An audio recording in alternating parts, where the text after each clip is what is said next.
Time now for some riveting radio real estate, and I'm happy to have in studio Don Pannell. Good morning, Don. Good morning, Jeff. How are you doing? I'm doing great. Looking forward to sunshine. Well, we're going to have a good stretch of it here coming up. Yes. Got a listing to talk about, and then we continue on with our conversations about the inspection process. Yes. So let's go over the listing now. If you're going to watch this video when it comes back up on the YouTube and the Facebook pages, you'll be able to follow along with us. But where is this listing at? This is in Lake Cushman on Duckabush Drive, and it is a cute little place. I really like this one. It's a manufactured home with just 2 bedrooms and 1 bath, so it's small, but the people have really completely remodeled it inside. I mean, it's got brand new floors, and it's got really cool corrugated metal siding that they've painted. It's really neat. You wouldn't, when you hear about it, you think, but when you see it in person, especially up against the wood, it looks great. They've got a great built-in Murphy bed in one of the bedrooms, and all of the woodwork, like in the bathroom and stuff, is all custom things. So the vanity is like one of those live edge wood pieces with the sink on it. The people have done a fantastic job remodeling this. It's got a big front porch on it, and then a side deck. It's got room to park an RV in the back with hookups and all that kind of stuff. And it's got this massive shop. Yeah, it's bigger than the house. The shop is bigger than the house. Yeah, it's got a drive-through where you can pull your cars in, and it's got a stairway that's on a hydraulic lift, so you can raise and lower it to drive through. Amazing. And then upstairs, it's got, if you finished it, you could totally have living quarters up there. It's already got a completed finished shop or office area up there. It's pretty phenomenal. Wow. It's a neat place. It's listed for $135,900. This is in Lake Cushman, so you have to be a little bit aware that this is leased land. You pay a lease payment and a maintenance payment and that kind of thing. And so a lot of people shy away from that, but really, I mean, it's a 99-year lease, and I think there's like 39 years left on it. And then chances are at the end of the 99 years, they'll just roll it over. So anyway, who has the property, or how does that work? Tacoma City Light owns the property, and they lease it to the folks. So basically what that means is you're not paying property taxes, you're paying a lease payment instead of property taxes. So it kind of is a trade-off. What you really have to watch for, though, is this. A lot of lenders will not lend money on, especially in manufactured homes, on leased land. So we've had a couple of deals fall through on this one because people really like it, but then can't get financing because it's a manufactured home on leased land. So they require 20% down, most lenders. Yeah. So you really have to do your homework ahead of time, and I'm really encouraging people to, if they want to take a look at this, to make sure you have your financing in order. Cash, of course, is best, but if you are going to get financing, make sure that you run it by your lender first and tell them that you're interested in a manufactured home on leased land. Okay. So, but yeah, it's a great spot, really quiet, close to the golf course, close to the boat launch. And Lake Cushman is a great area. Yeah. 10 minutes max to put downtown Hoodsport. 10 minutes the other way, you're up in the mountains. Yeah, so it's a great area. So I wouldn't shy away from it just because it's leased Very land. Nice. So take a look.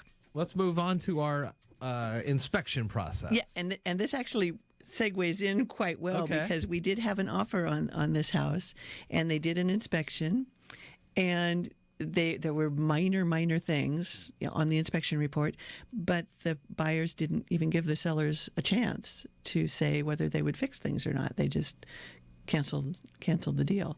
So I always encourage, the first thing I tell people when they get their inspection report back is to go through and find out what you want to ask the seller to do, but do give them that opportunity. Oh, they got the report, but just said, I'm done with it. Yeah. Oh, yeah. wow. And it was all minor stuff that the seller was perfectly willing to fix and did go back and fix. Even though that particular deal fell through, they used that inspection report to say, well, okay, we'll fix this because obviously that's a problem.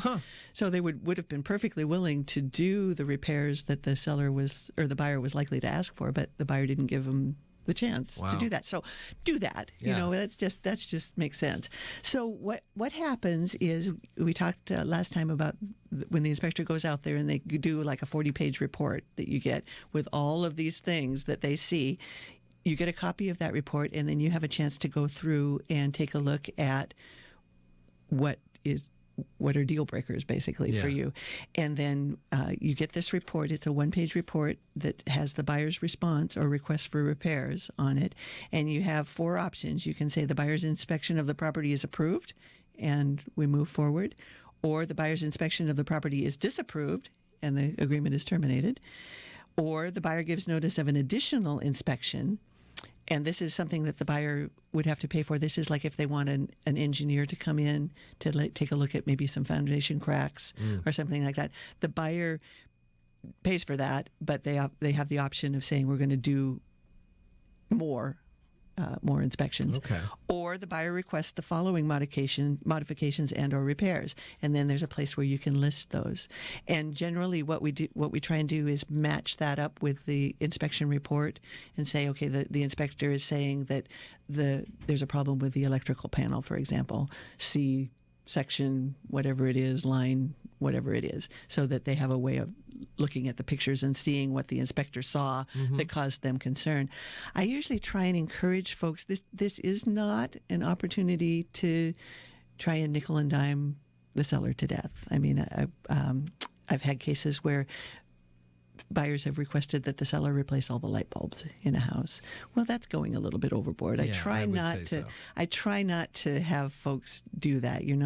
The purpose is not to turn a 30-year-old house into a brand new house. That sounds like, that's kind of like the Van Halen brown M&Ms kind of exactly. thing. Just to see if they're paying attention. Just to see if they're paying attention. Yeah. So generally, things obviously that are safety issues, like electrical problems or things like that, or leaks that could potentially cause rot down the road, things like that. Obviously, if it needs a new roof, that this is the chance to say, hey, we think this needs a new roof, and we're asking you, Mr. Seller, to pay for this. So you make a list of all those things, and you put them on this report, and then your agent gets this paper back to the seller's agent, and then they go over it, and then the seller has 4 options as well when they get this back. They can either say the seller acknowledges receipt and agrees to all the modifications and repairs, and also be aware too, if you request a repair done by a licensed professional, they will need to have invoices and that kind of thing to prove that was done. A lot of times those repairs can be done just by the seller. So in that case, they don't always have invoices, but then the buyer should certainly do a walkthrough and make sure before you sign all the papers that all the work was done that you requested. So the seller can say, okay, we agree to all of these things, that we'll do those. Or the seller can correct only the following conditions, and then they list, we'll do 1, 2, and 3, but not 4 and 5, in other words. And then, or the seller rejects all proposals by the buyer.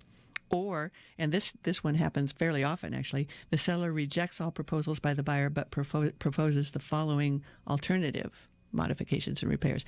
And this is a case where a lot of times they will say, okay, I'm not going to fix all of these things, but I will give you a $1,500 credit. Oh, okay. So that you can go back and fix them. Sure. So then that comes back then to the buyer, and then the buyer gets to decide again, okay, I'll agree to that, or I won't agree to that, or I don't agree to that part, but I'll agree to this part. So it becomes a negotiation back and forth again between the buyer and the seller and their agents to come to an acceptable agreement as to what is going to be fixed and who's going to fix it, and what the steps will be. What's the time frame on this? You have 2 days to answer, 3 days, or something like that? The initial, once you have an inspection period, which is generally 10 days or whatever is agreed upon in the contract. So you need to get the first initial response from the buyer to the seller back within that 10 days or whatever it is.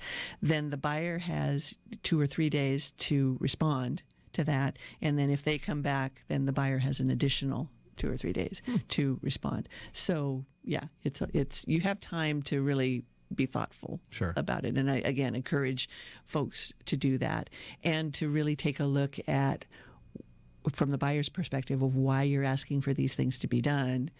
And from the seller's perspective, are these things that I, first of all, can do, or are they things that materially affect the value of the property.